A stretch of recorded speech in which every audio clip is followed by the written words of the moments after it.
श्री भागवत शर्मा,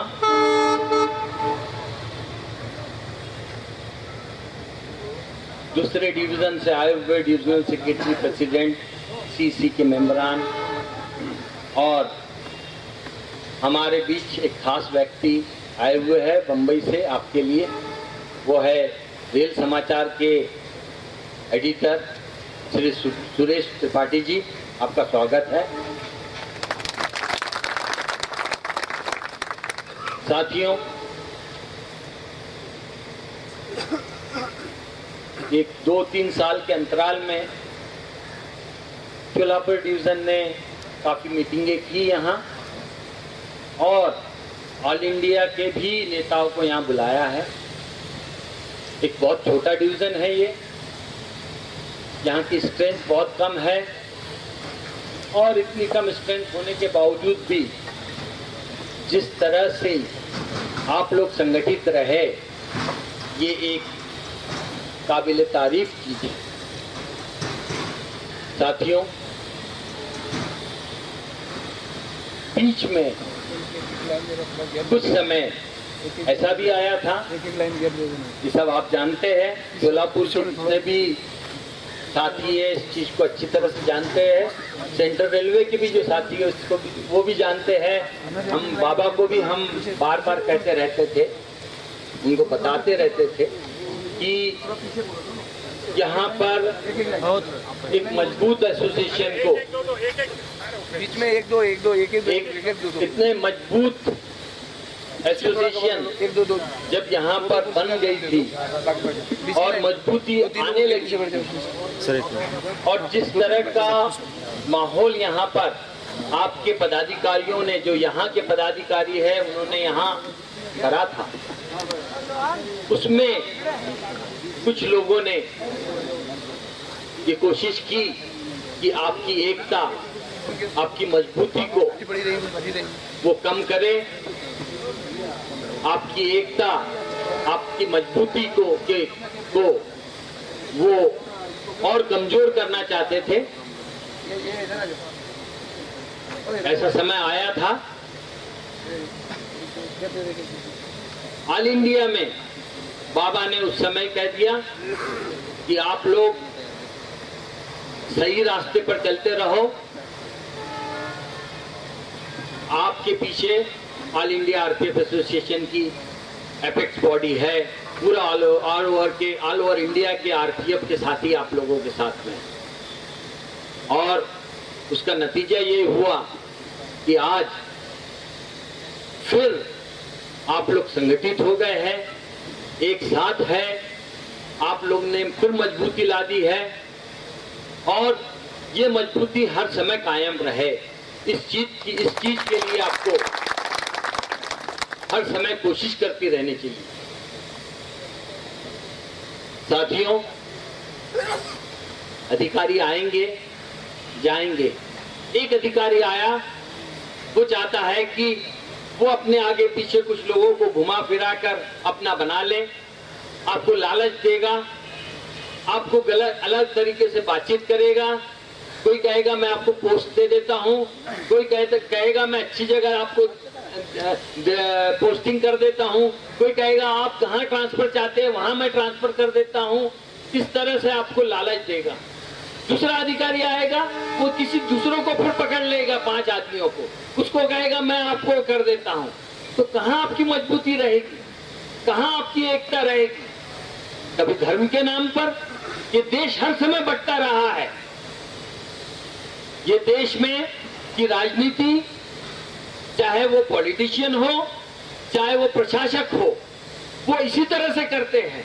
उनको मालूम है ये देश में सबसे बड़ी जो कमजोरी है लोगों के बीच में, वो यही एक सबसे बड़ी कमजोरी है जी, कि प्रांतवाद, जातिवाद, धर्मवाद, इसके नाम पर लोगों को उनकी भावनाओं को वो ठेस पहुंचाते हैं, उनकी भावनाओं से खेलते हैं। ये चीजें जो है बहुत इंपॉर्टेंट है साथियों। हम सब भारतवासी हैं सबसे पहले। प्रांतवाद, धर्म, जात सब अलग है। सबसे पहले तो हम मनुष्य हैं। मनुष्य होने के साथ बाद फिर हम इस देश के नागरिक हैं सबसे पहले। और पूरे देश में एक कॉन्स्टिट्यूशन चलता है साथियों, और उसी कॉन्स्टिट्यूशन के भरोसे में पूरा ये देश चल रहा है।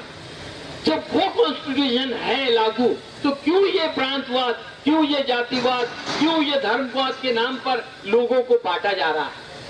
आपके यहाँ पर भी ये कोशिश की गई, दूसरी जगह भी ये कोशिश करते हैं अधिकारी।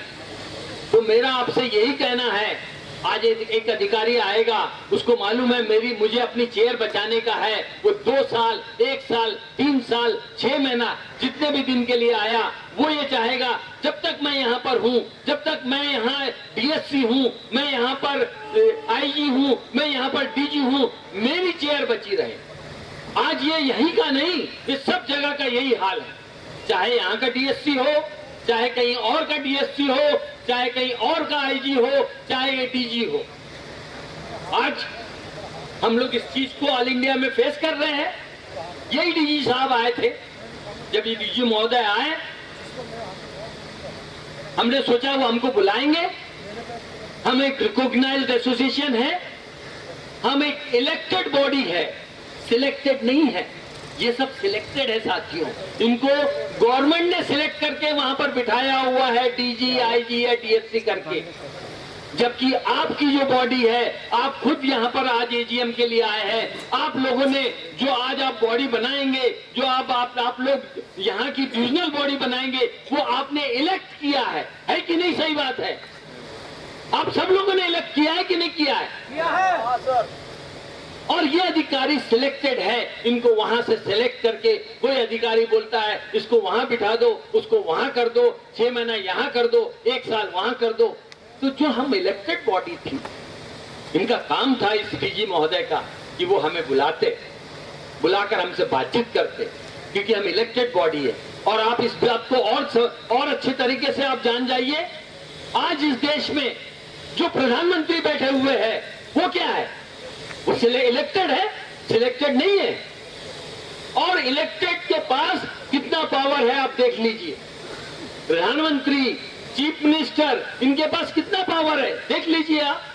तो ये इलेक्टेड है। उसी तरह से आपकी बॉडी इलेक्टेड थी। फिर भी हमने सोचा ठीक है, अगर उनको गुरूर है, उनको अगर ईगो है, कोई बात नहीं है। हमने अपने महामंत्री से कहा, महामंत्री जी ने कहा नहीं उनको बुलाना चाहिए, बाबा ने कहा। फिर भी मैं चौधरी धर्मवीर और हमारे राष्ट्रीय जो ट्रेजरर है पुष्पनोई साहब, हम तीनों वहीं थे दिल्ली में। हमने बाबा से कहा नहीं बाबा, हम लोग जाकर एक बार मिल लेते। पर जब हम मिलने गए, उनका जिस तरह का रवैया हमने देखा, तो हमें लगा नहीं, ये अधिकारी यहाँ पर किसी का भला करने नहीं आया है। ये अपनी जितने दिन उसके बाकी है, अपनी चेयर बचाने के लिए आया है। उस चेयर पर रहकर लोगों को धौंस जमाने के लिए आया है। ये आरपीएफ का भला नहीं कर सकता। उसी तरह से आपके भी जो अधिकारी है, जो डीएससी या जो दूसरे अधिकारी आते हैं, वो सिर्फ अपनी चेयर के लिए यहाँ आते हैं साथियों। और जितने दिन रहेंगे, पावर है उनके पास एडमिनिस्ट्रेटिव, उस एडमिनिस्ट्रेटिव पावर का सदुपयोग नहीं करता है कोई।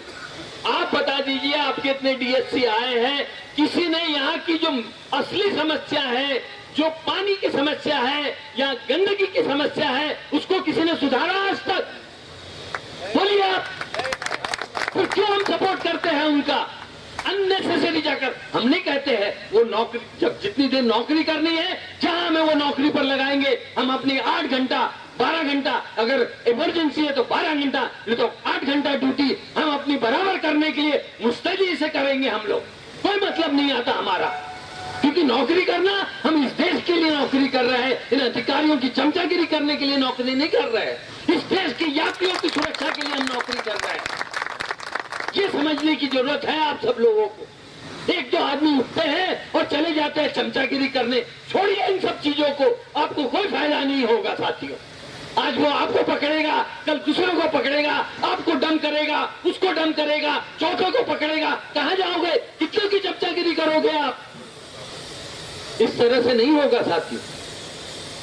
तो आप लोग समझदार है, मजबूत है, मजबूती रखना आपका काम है। ये एक संगठन मजबूत संगठन है। इसका एक नेता, क्या त्याग है उस नेता का? यही बैठे हुए हैं यूएस झा बाबा, 14 साल तक जो नौकरी से बाहर रहा आपकी इस एसोसिएशन को बहाल करने के लिए। ये तपस्या नहीं है तो और क्या है, ये त्याग नहीं है तो और क्या है। इतनी सी चार्जशीट मिल जाती है स्टाफ को, इतनी सी वार्निंग मिल जाती है, घबरा जाता है आदमी, सस्पेंड हो जाता है, घबरा जाता है। 14 साल जो नौकरी से बाहर रहकर लड़ा हुआ है, और किस चीज के लिए? सिर्फ आपकी ये संगठन आपकी आवाज बराबर तरीके से, आपकी जायज मांगों को, आपकी हक की चीजों को दिलाने के लिए इन्होंने त्याग दिया है। इसलिए त्याग नहीं दिया है कि लोग उनको लीडर बोला करे। अरे लीडर बनना रहता तो आज किसी पॉलिटिकल पार्टी में चले गए रहते, और आज कहीं के चीफ मिनिस्टर होते या सेंट्रल में कोई मिनिस्टर होते। कहीं नहीं कहीं पर ऐसा जो प्रखर बुद्धि का व्यक्ति है वो कहीं ना कहीं पर अपने आप दिख जाएगा। पर उन्होंने वो चीज नहीं किया, आपकी इस संगठन के लिए लड़ते रहे और इस संगठन को वापस लाया। वो भी संगठन कहां से वापस लाया? वो उनके मुंह से खींचकर वापस लाया। लोगों ने कह दिया था अब नहीं हो पाएगा, अब तो आर्म फोर्स बन चुकी है, कोई आर्म फोर्स में कहीं पर भी एसोसिएशन नहीं है, कहीं पर किसी को रिकॉग्निशन नहीं है, आप कैसे लेकर आ जाओगे झाजी? झाजी ने कहा नहीं, मैं तो हक पर लड़ रहा हूं, मुझे मालूम है इस देश की जो कॉन्स्टिट्यूशन है उसने हमको ये अधिकार दिया हुआ है। नियम यही कहता है, रूल यही कहता है, जहां रूल और नियम मेरे साथ में है मैं लड़ूंगा और उसको पाकर रहूंगा, और ये पाकर रहे। मुझे आपको इसलिए बताना पड़ रहा है सोलापुर के साथियों को कि आपके साथ भी आपके डिवीजन के जो लोग थे वो काफी लड़ाकू है, लड़ने वाले हैं, उनका साथ दीजिए। आप एक दो अधिकारी के पीछे आप पढ़कर अपने आप को गिराइए मत साथियों। आपको मालूम होना चाहिए ये देश 1500 साल तक गुलाम रहा है। क्यों रहा है? क्योंकि इसी तरह से जो भी यहाँ पर राज किए हैं, चाहे वो मुस्लिम शासक हो चाहे वो अंग्रेज हो, उन्होंने इसी तरह से राज किया है यहाँ पर कि लोगों को एक दूसरे से अलग करके उनको संगठित नहीं होने दिया, उनको अपने पास चमचागिरी के लिए रखा, और उसी तरह से पूरी गुलामी से आपको इस तरह से गुलाम रखकर आपको उन्होंने पूरा राज किया है। आज ये अधिकारी भी इस तरह से करना चाहते हैं कुछ, तो इनकी बातों में आने से कोई मतलब नहीं है साथियों। आपको चाहिए कि आपको अपनी जायज आपकी हक की मांगों के ऊपर आप लड़े। सबसे पहली चीज होती है, यही एक एसोसिएशन है जिसको मैंने बार बार देखा हूं। यही नहीं, मैं हर जगह पूरे ऑल ओवर इंडिया में मैं मीटिंगें अटेंड करता हूं। आपके महामंत्री के साथ मैं हर जगह जाता हूं मीटिंगों में। उन मीटिंगों में जब हमारे महामंत्री बोलते हैं, मैंने एक ऐसा संगठन देखा हूं, वो संगठन में जब कोई बोलता है तो महामंत्री आपके हर समय बोलते हैं कि आप सब साथियों से पहला मेरा निवेदन है कि आप जान की बाजी लगाकर रेल के यात्रियों की सुरक्षा करिए। रेल की यात्रियों की सुरक्षा जो है वो सर्वप्रिय है। रेल की यात्रा अगर सुरक्षित रहेगी तो आपको आपकी डिमांड, आपकी ग्रीवेंसेस, आपकी जो प्रॉब्लम है वो अपने आप सुनी जाएगी। ये बाबा बार बार कहते हैं, हर मीटिंग में कहते हैं। यही मुझे मालूम है, यहाँ शायद पत्रकार आए या नहीं, वो पुढारी के कोई आया हुआ है मत पता नहीं, यहाँ के ऑर्गेनाइजेशन ने बुलाया है नहीं बुलाया। यही एक पत्र निकलता है। सबसे पहले 2012 में यहाँ मीटिंग हुई थी हमारी, जब सिद्धू यहाँ से चले गए थे। सबसे पहली मीटिंग जो एजीएम हुआ था हमने शोलापुर में रखा था। उस शोलापुर के एजीएम में बाबा ने जो कहा था उसमें यही के एक न्यूज़पेपर के साथी ने कम से कम 3 कॉलम में छापा था कि रेल आरपीएफ के जो यहाँ पर महामंत्री आए हैं उन्होंने कहा कि ये एक ऐसी संगठन है जिसको हमने सबसे पहले देखा है। ये संगठन कह रहा है कि रेल की यात्रियों की सुरक्षा आप पहले करिए। रेल की यात्रियों की सुरक्षा होगी तो आपकी अपने आप समस्याओं का समाधान होने लगेगा। और उसी बीच में यहाँ चीफ मिनिस्टर को भी बुलाया था, शोलापुर में आए थे, उनका एक कॉलम में छापा था उसी पेपर में। उसको इतना ज्यादा, मैंने जब उससे पूछा तो पेपर वाला कहने लगा मैंने बहुत सारी मीटिंगें अटेंड की है रेड्डी साहब, बहुत सारे तो संगठन की मीटिंगें अटेंड की है, ऐसा कोई संगठन नहीं है जो रेल यात्री के लिए इस तरह से बात करता है। तो आपका ये इतना संगठन अच्छा है सर। बाबा हर मीटिंग में यही बात करते हैं कि आप सबसे पहले जान की बाजी लगाकर रेल यात्रियों की सुरक्षा करिए। इसलिए मैं साथियों आपसे भी मेरा कहना है कि आप 8 घंटा ड्यूटी, जहां कहीं पर भी आपको ड्यूटी मिलती है उसको मुस्तैदी से करिए, अच्छे से करिए। आप देखिए आपको खुद को सेटिस्फेक्शन होगा, आपको खुद को लगेगा कि हाँ आपने बराबर नौकरी किया है। चमचागिरी की नौकरी में आपको लगेगा नहीं साथियों, आपको लगेगा आप कहीं ना कहीं अपने आप को धोखा दे रहे हैं, कहीं ना कहीं धोखा दे रहे हैं। क्योंकि आप आए किस लिए हैं इस नौकरी पर? सिर्फ पैसा कमाने, सिर्फ नौकरी करने नहीं, आप इस देश की सुरक्षा के लिए आए हैं। जो यात्री रेल में ट्रेवल करता है, आपको पेमेंट उससे मिलती है, जो वो भाड़ा देता है, जो यहाँ से माल का भाड़ा मिलता है, उससे जो पैसा मिलता है उससे आपकी पेमेंट बनती है। जो वो पेमेंट बनती है तो वो भी नागरिक चाहता है कि उसकी सुरक्षा बराबर हो। जब वो चाहता है सुरक्षा बराबर हो तो आपका भी ये कर्तव्य हो जाता है कि आप उसकी सुरक्षा को सुनिश्चित करिए। पूरी तरह से आपका काम है उसको सुरक्षित करना, न कि स्पेशल में होकर किसी के पीछे चला जाना, न कि किसी अधिकारी के आगे पीछे मंडराते रहना। ये अधिकारी किसी का नहीं है साथियों, ये आपका भी नहीं हो सकता, कभी नहीं हो सकता। अगर यही बात रहती तो ये अपने लिए लड़ नहीं पा रहा है। आज हमारे जो डायरेक्ट ऑफिसर है उनके लिए प्रमोशन के चैनल बिल्कुल रुक गए हैं। उनके समकक्ष जो स्टेट में और जो रेलवे में जो उनके साथ में भर्ती हुए अधिकारी है वो उनसे ऊपर चले गए हैं ग्रेड में, और ये वहीं के वहीं रह गए हैं। क्योंकि यहाँ पर प्रतिनियुक्ति है, डेपुटेशन है आईपीएस का, और उस आईपीएस की डेपुटेशन के लिए के अगेंस्ट में लड़ कौन रहा है? हमारे यूएस झा बाबा। कितनी बड़ी लॉबी है आईपीएस की, आप सब समझ सकते हो कितनी बड़ी लॉबी है आईपीएस की। उनकी अपनी खुद की एसोसिएशन है, बड़ी बड़ी जगह पर वो है, उनके पूरे हाथ सब जगह पर है, पूरे सरकार के ऊपर उनके हाथ है। और वो आईपीएस को भगाने की जिम्मेदारी सिर्फ आपकी ये संगठन ने लिया है, यही यूएस झा बाबा ने लिया है। ये आपको समझने की जरूरत है, ये हम अधिकारी को बोलना चाहते हैं। और इस एसोसिएशन को मजबूत करना चाहिए, जो छोड़कर ये डायरेक्ट अधिकारी इस एसोसिएशन को कमजोर करने की कोशिश करते हैं, बड़ी गलत बात है सर, बहुत गलत बात है। ये इनको समझना चाहिए। कौन लड़ रहा है? आप तो अपने लिए लड़ नहीं पाओगे। आज ट्रांसफर का ऑर्डर मिलेगा, इमीडिएटली डीजी कहेगा जाइए यहाँ से, वो इमीडिएटली भागेगा वहां जाकर, रुक नहीं सकता है वो। आप तो फिर भी बोलेंगे मेरी एसोसिएशन है, मैं एसोसिएशन के पास जाता हूँ। ये खान का ट्रांसफर हो गया तो खान ने बोला मेरी एसोसिएशन है, मैं एसोसिएशन के पास जाता हूँ। अरे लिखा पढ़ी तो चल रही है, हम बोल तो रहे हैं। अरे एक कांस्टेबल बोल तो रहा है कम से कम, नहीं मेरा ट्रांसफर वहां क्यों होगा, पर एक डीएससी बोल नहीं पाता है। क्यों? क्योंकि उसको मालूम है कि मुझे तो बस इमीडिएटली जाना है। वो संगठित नहीं है, उसके पास कोई एसोसिएशन नहीं है। जब ये अपने लिए नहीं लड़ पाता है, उसको मालूम है उसके लिए लड़ने के लिए संगठन है, उसको मालूम है अधिकारी को उसके पास लड़ने के लिए ये यूएस झा बाबा बैठा हुआ है, तो उसका काम है कि इस एसोसिएशन को कमजोर न करे, इस एसोसिएशन को वीक न करे। क्योंकि डिविजनल बॉडी को या जोन बॉडी को जिस तरह से अधिकारी अगर वीक करेगा तो वहां पर भी वीकनेस जाएगी साथियों। तो ये आप लोगों का काम है, आप जो साथी बैठे हुए हैं इस चीज को समझना बहुत जरूरी है साथियों।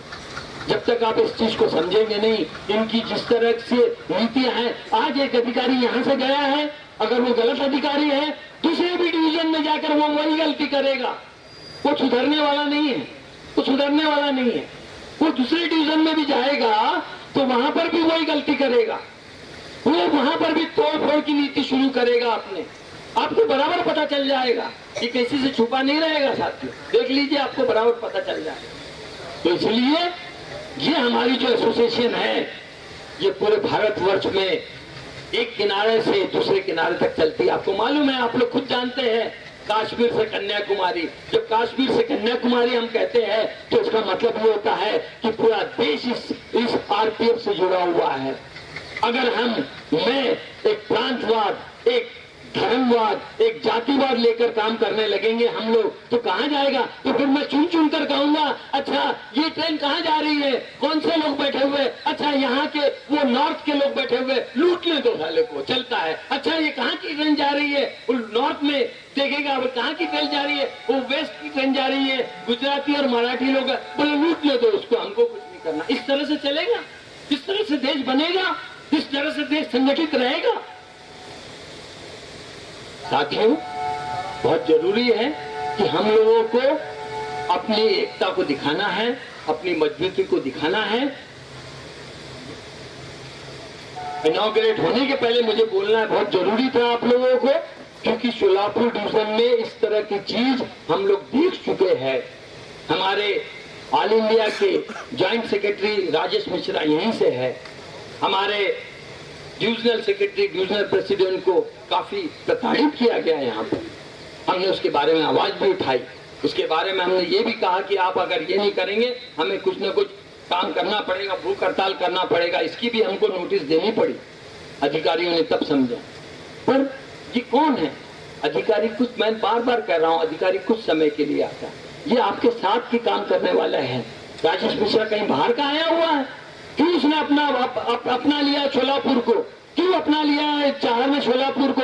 और बाकी साथियों ने क्यों अपना लिया सोलापुर को? क्योंकि यहाँ नौकरी कर रहे हैं। जहाँ नौकरी कर रहे हैं वही तो सबसे बड़ी चीज होती है। आप भी देखते हैं कि लोग कहते हैं कि आपका पड़ोसी जो है वो आपका सबसे बड़ा हितैषी होता है। आपका भाई, अगर आप बाहर के रहने वाले हैं, यहाँ आपका पड़ोसी दूसरे प्रदेश का रहने वाला है, आपका भाई सातारा में रहता है, क्या सातारा से आकर आपको बचाएगा? आपको सबसे पहले बचाने आएगा आपका पड़ोसी। कुछ आपके साथ तकलीफ होगी तो आपका पड़ोसी सबसे पहले बचाएगा। उसी तरह से जब राजेश मिश्रा या कोई भी पदाधिकारी यहाँ काम करता है, उसने अपने आप को यहाँ अपना लिया है, तो वही तो आपको बचाने आएगा। मैं रेड्डी वहां से मुंबई से तो आ नहीं सकता हूँ। तो साथियों, ये बहुत बड़ी बात है। मैं आपको समझाना चाहता हूँ, संगठित रहिए। आपकी एसोसिएशन बहुत अच्छी है, अच्छा कार्य करती है, और आपकी हर समस्याओं के बारे में बाबा को पहले से ही मालूम है। बाबा उनके बारे में ऑल इंडिया पर जो लड़ाई लड़ी जा रही है, बहुत बड़ी लड़ाई लड़ी जा रही है। अभी सबसे बड़ी बात जो चल रही है, आपको मालूम ही नहीं है। बहुत सारे लोगों को, नए लोगों को आप सिखाते नहीं है, बताते नहीं है। ये हमारे पदाधिकारियों का काम है, उनको समझाना चाहिए, उनको बताना चाहिए कि आपके एसोसिएशन ने कौन कौन सा कार्य किया है। ये जो 8 घंटा ड्यूटी आपकी जो चल रही है, ये तो पहले मालूम होता जब आपकी एसोसिएशन नहीं थी, तब आपको पता चलता था। 12 घंटा लगातार ड्यूटी चलती रहती थी। आपकी एसोसिएशन होने के कारण आपकी 8 घंटा ड्यूटी यहाँ पर चल रही है। अब पुलिस में जाकर देख लीजिए कितने घंटे वहाँ पर नौकरी ली जाती है। आपकी यहाँ 8 घंटा ड्यूटी चल रही है। साथी, दूसरी चीज, ये जो आपको रेलवे एक्ट का पावर मिला हुआ है, जब आप जीआरपी के समकक्ष खड़े हो गए हैं, ये 2003 में, क्या ऐसा डीजी, ऐसे जो बैठे हुए अधिकारी है, वो आपको अधिकार दे देंगे? वो पुलिस का अधिकारी कैसे चाह सकता है कि पुलिस के अधिकार आरपीएफ को मिल जाए? वो कभी नहीं चाहेगा।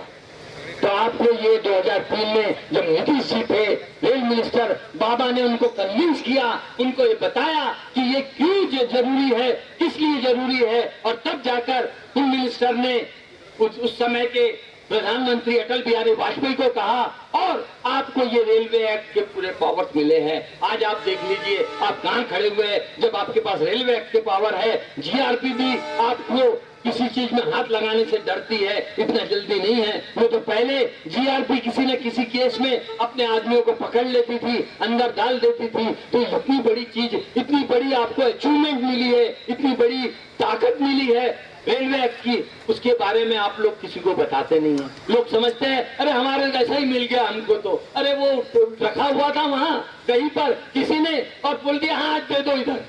ऐसा नहीं होता साथी। और आज सिर्फ और सिर्फ यात्रियों की सुरक्षा के लिए 3 करोड़ यात्री जो हर रोज पूरे भारतवर्ष में ट्रेवल करते हैं, उनकी सुरक्षा के लिए एक बीड़ा हमारे महामंत्री श्री यूएल साहब ने उठाया है कि इन 3 करोड़ पैसेंजर की सुरक्षा किस तरह से सुनिश्चित हो, किस तरह से उनको हो। क्योंकि 2 पुलिस सिस्टम रहने से, जीआरपी और आरपीएफ रहने से किस तरह का एक नकारात्मक दोनों फोर्सेस कर रही है। आरपीएफ के पास तो पावर ही नहीं है, आपको स्क्वाडिंग में भेज दिया जाता है, स्क्वाडिंग में भेजने के बाद आपने किसी को पकड़ लिया, जीआरपी को हैंडओवर कर दिया। अरे जीआरपी को हैंडओवर करने के बाद सबसे बड़ी चीज है पकड़ने के बाद उसका इन्वेस्टिगेशन प्रॉपर हो। आप लोग भी जानते हैं, सब आरपीएफ के साथ ये हो है, आपको मालूम होना है कि पहले जब इन्वेस्टिगेशन प्रॉपर होगा तो पता चलेगा कौन सी गैंग काम कर रही है, उसके पीछे किन किन लोगों का हाथ है, और जो गैंग काम कर रही है वो कहां माल ले जाकर बेचती है, कहां पर उसकी जड़ है, ये आपको इन्वेस्टिगेशन के तौर पर पता चलेगा। पर आप जब किसी को हैंडओवर कर देते, उसको मालूम है मैंने तो पकड़ा ही नहीं हूं, पकड़ा तो आरपीएफ वाले ने है, तो ठीक है, उसका स्टेटमेंट लिया, एक चार्जशीट बनाई और दाखिल कर दी, बस हो गया, उसका काम खत्म। उसको उसके भीतर जाने की जरूरत ही नहीं है, उसकी जड़ तक जाने की जरूरत ही नहीं है।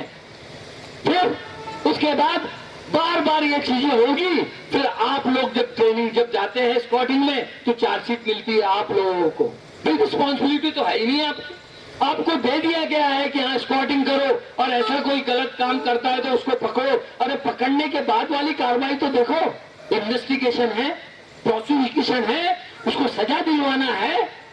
ये जब तक प्रॉपर नहीं होगा तब तक ये रुकने वाला नहीं है। इसलिए बाबा ने बेड़ा उठाया है।